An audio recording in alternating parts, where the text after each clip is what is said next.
Bantras rasuah, agenda selamatkan negara dan bangsa.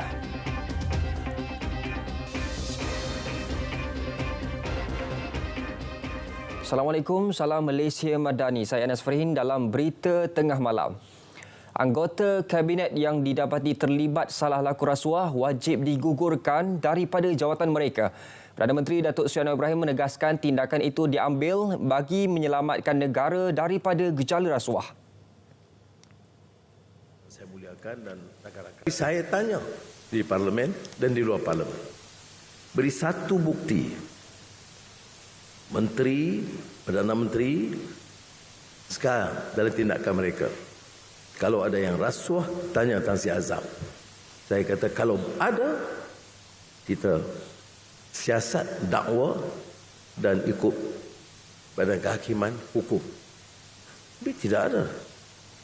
Setahun 3 bulan. Saya salut juga pada rakan-rakan, kita dapat berikan imej pimpinan yang bersih dari rasuah. Tetapi peringatan itu jelas. SPRM tidak mungkin mengecualikan siasatan ke atas pimpinan yang ada sekarang atau memantau setiap tender atau keputusan yang dibuat. Nah, kalau ada, saya katakan, jangan tanya saya. Persila ambil tindakan dan orang-orang yang berkenaan wajib digugurkan. Datuk Seri Anwar berucap pada sidang kemuncak pencegahan rasuah kebangsaan 2024 di Ibu Negara. Ini jadi oleh itu Perdana Menteri menegaskan tata kelola, integriti dan anti rasuah bukan agenda politik semata-mata. Usaha membeteras rasuah merupakan agenda menyelamatkan negara dan bangsa ke arah yang lebih baik pada masa depan. mana-mana negara yang menggagaskan perubahan, dalam konteks kita Madani, itu juga menghadapi risiko. Apatah lagi negara yang biasa dengan budaya rasuah ini, dari atas sampai ke bawah. Dianggap ini satu budaya. Rasuah sudah jadi sistemik dalam negara. Kita ada pilihan dalam negara Madani untuk berundur atau melangkah terus, membujur lalu melintang patah. Saya pilih membujur lalu melintang patah, kerana ini sahaja jaminan masa depan.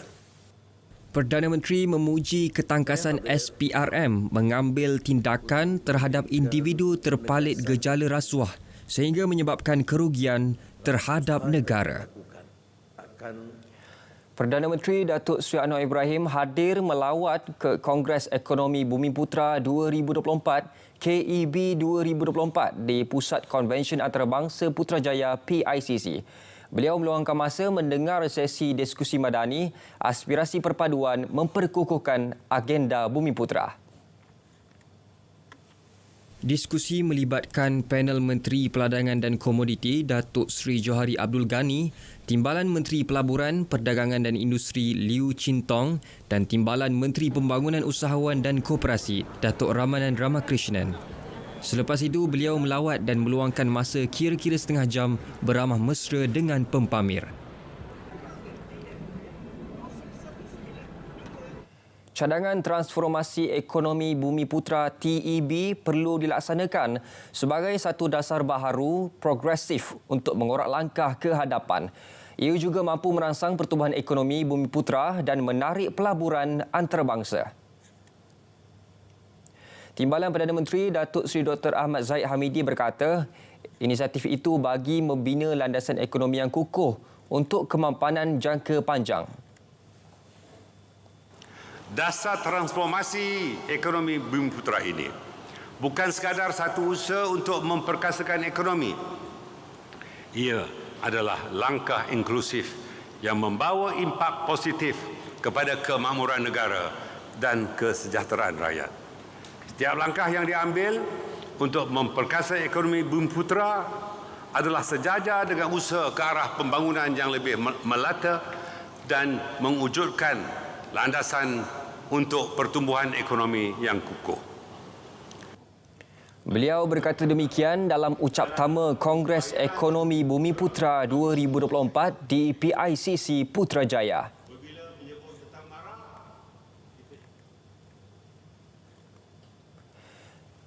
Dalam pada itu, bagi menjamin penyertaan, pemilikan dan penguasaan Bumiputra, 3 matlamat, 6 tekad dan 3 ikhtiar pemerkasaan Bumiputra diperkenal.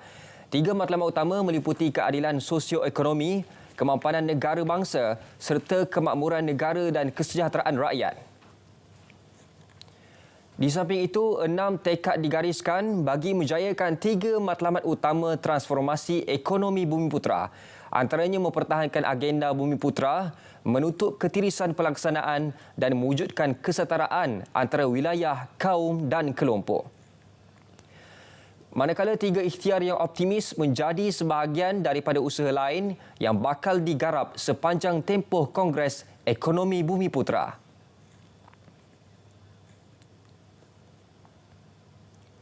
Kemajuan teknologi 5G dalam operasi maritim Norway yang disediakan oleh Telenor Maritim boleh memberikan manfaat kepada industri perkapalan Malaysia. Menteri Komunikasi Fahmi Fadil berkata antaranya adalah sektor minyak dan gas serta logistik. Beliau melawat pusat operasi jarak jauh ROC canggih di Horten Harbour, Oslo yang menyaksikan Telenor Maritim mempamerkan kapal autonomi dan bagaimana pautan komunikasi berbeza. Ini termasuklah sistem persendirian 5G menghubungkan kapal kepada ROC. Telenor Maritim menawarkan rangkaian berkelajuan tinggi dalam rangkaian tertutup dan selamat kepada Master Lee, syarikat pertama di dunia yang mengendalikan kapal autonomi di laut. I think some clever use of the technology, which I can see perhaps some of it being adopted in Malaysia.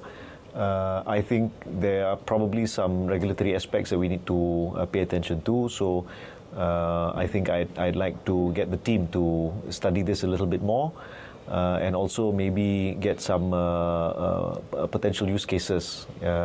Maybe there's some kind of POC in Malaysia. I think there could be savings, especially when it comes to the rollout of this technology.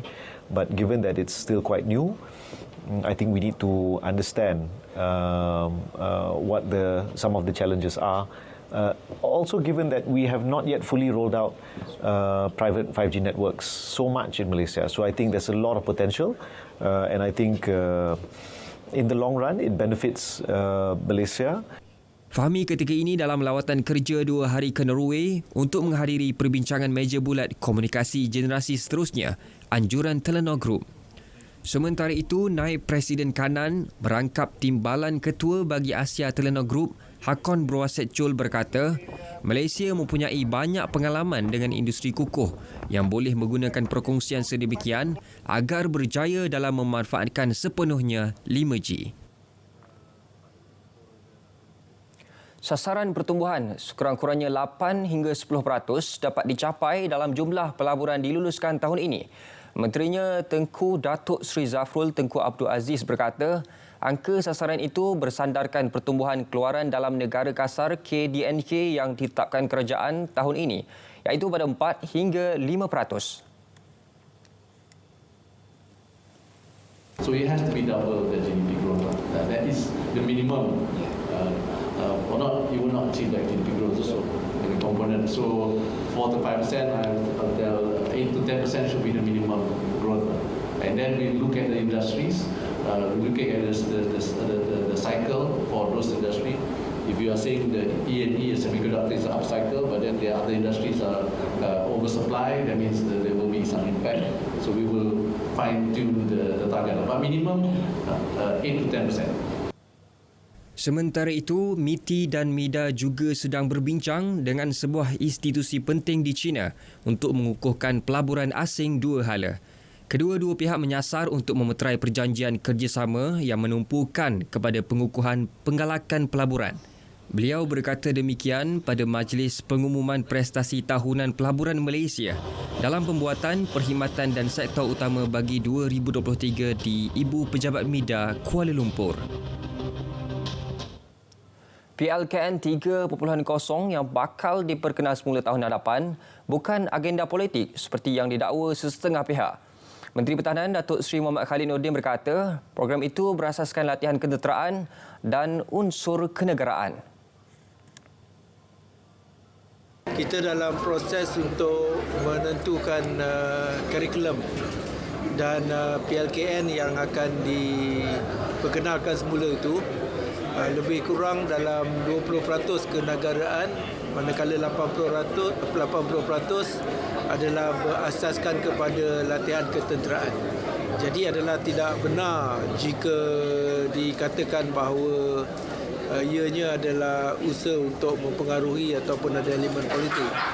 Kerana kalau kita lihat di setengah-setengah negara yang ada perkhidmatan yang diwajibkan national service, tak timbul pun soal-soal itu.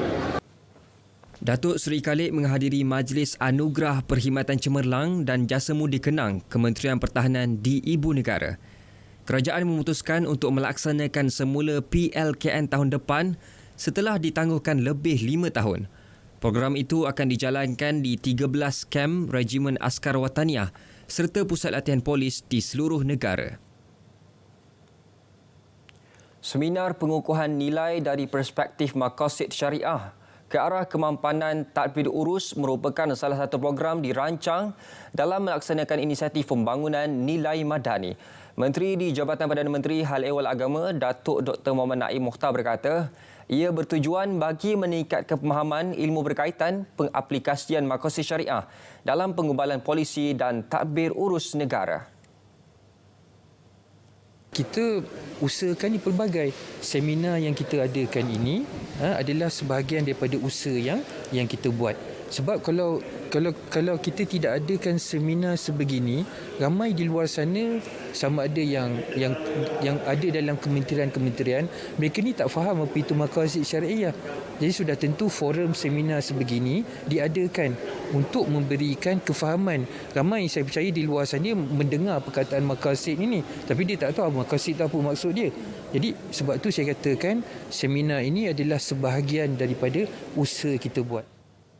Inisiatif ini meliputi program-program merentas kementerian dan agensi di peringkat persekutuan dan negeri. Dalam pada itu, Datuk Dr. Mohammad Naim Mokhtar menggesa pihak masjid menubuhkan pusat terapi psikospiritual bagi membantu mangsa penagihan dadah. Kita nak jadikan masjid ini sebagai center ataupun pusat. Jadi maknanya kalau kader yang ada di kalangan JAKIM ini, jadi kita boleh hantar dan mereka yang menghadapi masalah penyalahgunaan dadah ini boleh menjadikan masjid ini sebagai pusat harapan untuk mereka melakukan perubahan. Daripada sudut JAKIM, memang JAKIM sentiasa bersedia. Maknanya kita ada sentiasa kader-kader yang terlatih dalam konteks psikospiritual ni untuk membantu agensi-agensi yang terlibat. Kajian berkaitan pendekatan psikospiritual dalam rawatan penagihan dadah menunjukkan bahawa agama dan spiritual memainkan peranan utama dalam proses pemulihan. Beliau berkata demikian pada program terapi psikospiritual Islam klien agensi anti dadah kebangsaan AADK tahun 2024 di Masjid Al-Um Bandar Baru Bangi. Agensi Penguatkuasaan Maritim Malaysia Maritim telah melaksanakan 184,000 pemeriksaan serta 43,000 penggeledahan sepanjang tahun lalu. 1,200 kes tangkapan pelbagai jenis kesalahan berjaya dibuat. Timbalan Menteri Dalam Negeri Datuk Seri Dr. Syamsul Anwar Nasarah berkata, daripada jumlah tangkapan itu, 74 daripadanya adalah kes cubaan masuk parti ke negara ini. Rakyat mesti menjadi mata dan telinga kita untuk menyampaikan apa juga maklumat, dan kerjasama ini saya percaya penting kerana tanggungjawab untuk menjaga perayaan negara tidak boleh semata-mata kita letakkan kepada MMM. Selain daripada agensi-agensi dan jabatan lain, PDRN dan juga agensi lain, peranan rakyat sangat penting. Datuk Seri Dr. Syamsul Anwar ditemui selepas merasmikan Karnival Maritim Perkasa 2024 di dataran Jambatan Angkat Kuala Terengganu. Turut hadir Ketua Pengarah APMM Laksmana Maritim Datuk Hamid Muhammad Amin. Kementerian Sains, Teknologi dan Inovasi MOSTI menyasarkan lebih 5,000 syarikat pemula atau startup yang berkualiti menjelang 2025. Timbalan Menteri MOSTI Datuk Muhammad Yusof Abdal berkata, sasaran itu mampu dicapai dengan kewujudan Zon Ekonomi Khas SEZ Johor, Singapura. Kita memang melihat Johor sebagai sebuah negeri yang begitu strategik terhadap pengembangan startup ini di negara kita Malaysia. Kita melihat kepada keperluan untuk ekosistem yang lebih dapat mendedah kepada startup kita. Makanya Johor ini, as everybody knows, is just by Singapore, dan peluang yang startup boleh mungkin ambil peluang juga. Ya, makanya we want to start here in Johor. Beliau berkata demikian selepas merasmikan persidangan Mikro My Startup Next di Johor. Pencapaian ekonomi Johor juga telah mendapat pengiktirafan global menerusi laporan indeks ekosistem permulaan Global Startup Link. Johor baru melonjak ke tangga 404 dan memperoleh tempat dalam kalangan 600 bandar terbaik dunia tahun lalu. Di Asia Tenggara, Johor baru naik 9 anak tangga ke tangga ke-13. Sekaligus mengekalkan kedudukannya sebagai ekosistem ketiga paling bertenaga di negara ini. Baik, 3 individu yang terlibat dalam penganjuran himpunan #reformasi 100% akan dipanggil minggu depan. Ketua Polis Kuala Lumpur, Datuk Alauddin Abdul Majid berkata, siasatan dijalankan mengikut Seksyen 9/5 Akta Perhimpunan Aman APA 2012. Datuk Alauddin berharap kesemua individu yang merupakan penganjur perhimpunan tersebut akan memberi kerjasama kepada pihak polis. Dalam konteks ini, semua orang perlu memberi kerjasama. Semua, penganjur dan sebagainya. Ya. Dan pemakluman ni, dia perlu mengikut jadual dalam Akta Perhimpunan Aman. Ya. Bila dia hantar permohonan itu mengikut borang dalam akta tu, pihak polis akan meneliti. Lepas tu kalau tak ada dokumen sokongan, kita akan minta dokumen sokongan. Lepas tu kalau dah komplit dah, semua tak ada halangan, barulah kita akan keluarkan satu pengambil makluman. Bukan permit ya. Satu pengambil makluman kita akan keluarkan dan mungkin ada syarat-syarat dalam tu. Kita tetapkan. Mengulas mengenai Perhimpunan Mega Rakyat Demi Palestin, anjuran Sekretariat Solidariti Palestin SSP di Ibu Negara Sabtu ini, Datuk Alauddin menjelaskan pihak polis memerlukan maklumat awal termasuk dokumen sewajarnya daripada pihak penganjur bagi memastikan keselamatan dan ketenteraman awam. Di bawah Undang-Undang APA 2012, pemakluman perlu dibuat 5 hari sebelum penganjuran himpunan. Hampir 85% pengguna domestik di Semenanjung tidak terjejas dengan informasi percukaian yang akan berkuat kuasa mulai esok. Namun, lebih kurang 15.7% pengguna kategori perumahan yang menggunakan elektrik melebihi 600 kW per jam akan mengalami kenaikan bil bulanan di antara RM0.01 hingga RM45.48 sebulan. Menurut Kementerian Peralihan Tenaga dan Transformasi Air Petra, pengguna disaran untuk merujuk bil elektrik bulanan masing-masing bagi memantau penggunaan elektrik dan subsidi yang diberikan. Selain itu, pengguna juga boleh menganggarkan kos bil elektrik bulanan pada masa akan datang dengan menggunakan kalkulator tarif elektrik yang dapat dicapai melalui laman sesawang myelectricitybill.my. Pada masa sama, para pengguna turut digalakkan mengamalkan penggunaan elektrik secara berhemah melalui penggunaan peralatan elektrik cekap tenaga. Antaranya dengan memanfaatkan program Net Energy Metering NEM. Sebagai Ketua Negara, tuduhnya lagi baginda terpalit dengan pelbagai salah laku moral. Ini termasuk perilaku dan aktiviti perniagaan. Penelitian pasukan biar betul mendapati hantaran terbabit adalah fitnah.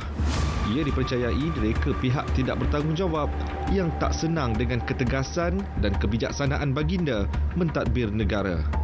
Hakikatnya, tiada bukti yang boleh mengaitkan Sultan Ibrahim dengan tuduhan terbabit. Sebaliknya, baginda masyhur dengan pelbagai aktiviti kebajikan. Ia disahkan pemangku Sultan Johor menerusi kenyataan dikeluarkan 2 tahun lalu. Menurut baginda, setiap sen allowance Sultan Johor disalur ke tabung bantuan sejak tahun 1899.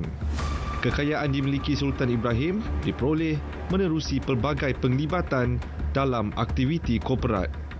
Aktiviti itu pula langsung tiada kaitan dengan monopoli pembekalan barang asas, lesen import, kota mahupun kontrak kerajaan.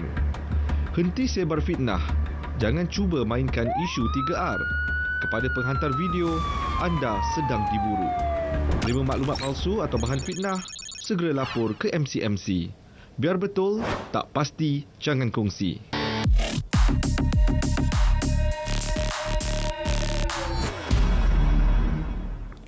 Istana Budaya bakal menganjurkan 3 program utama tahun ini.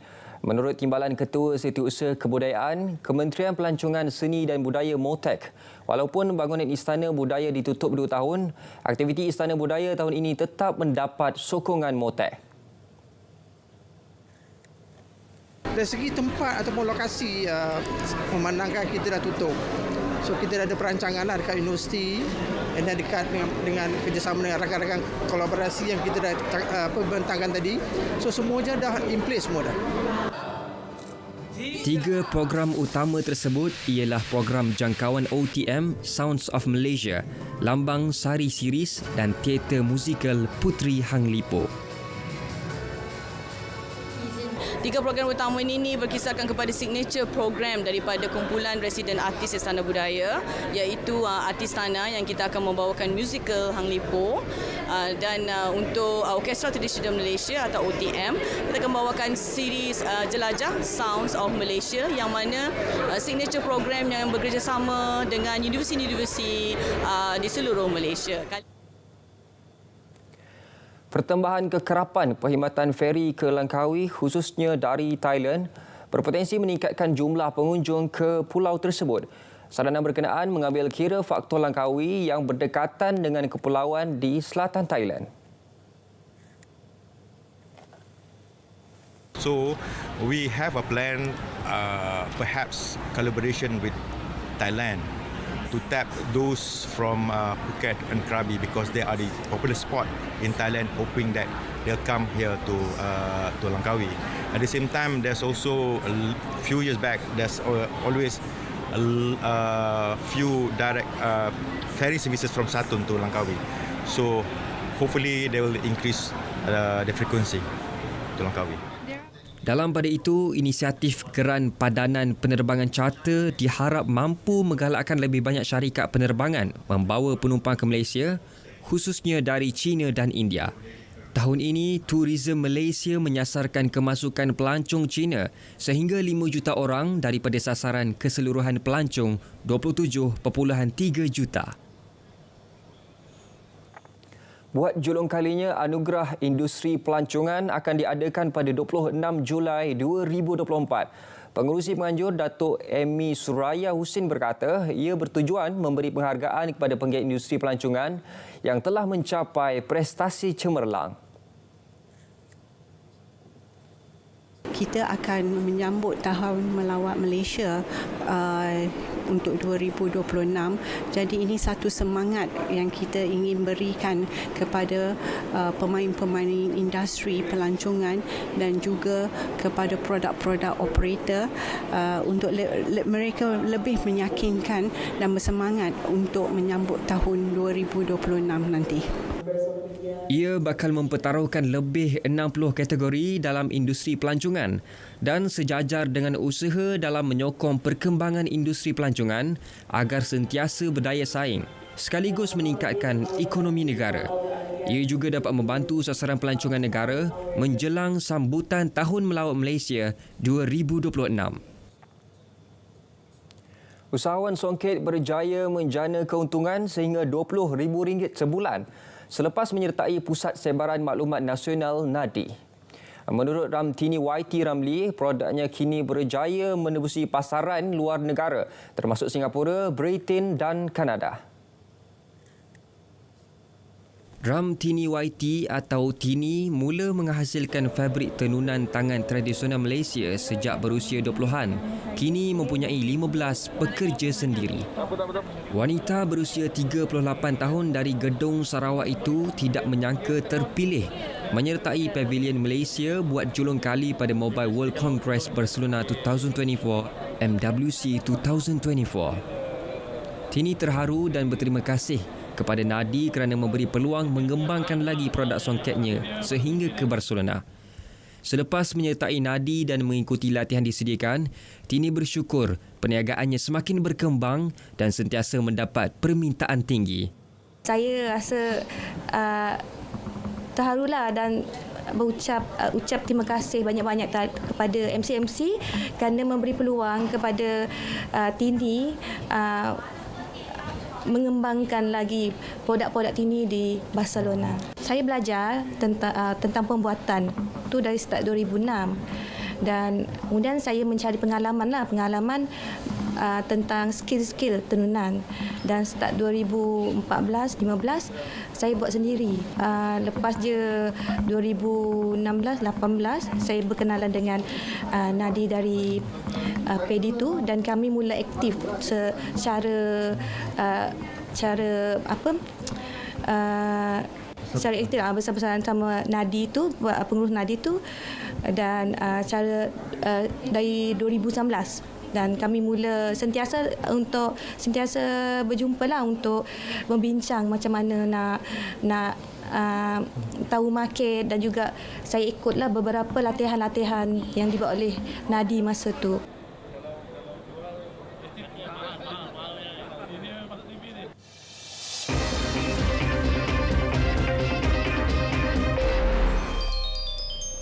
Jurulatih yang dikaitkan dengan kes gangguan seksual membabitkan perenang para negara direhatkan sehingga siasatan isu salah laku selesai. Perkara itu dimaklumkan Menteri Belia dan Sukan Hanayo. Sebaik laporan diterima, Pegawai Pelindungan Majlis Sukan Negara MSN telah mengadakan perjumpaan bersama atlet terlibat untuk melindungi hak mereka menerusi kod sukan selamat. Hana menegaskan tindakan sewajarnya diambil terhadap jurulatih berkenaan jika terbukti bersalah menerusi siasatan pihak polis yang masih berjalan. Itu sebab kita terus merehatkan dulu jurulatih untuk pastikan siasatan berjalan. Tetapi kalau surat layang ini betul, MSN kita akan ambil tindakan terus. Okey, itu sebab kita rehatkan dulu. Tetapi kalau pelaporan semua ini terus berjalan seperti sedia ada dan kalau surat layang itu tidak betul, okey, I can foresee tindakan undang-undang akan datang. Sekian berita tengah malam dari Sungai ke Segara, Palestin pasti merdeka. Assalamualaikum, salam Malaysia Madani dan selamat malam.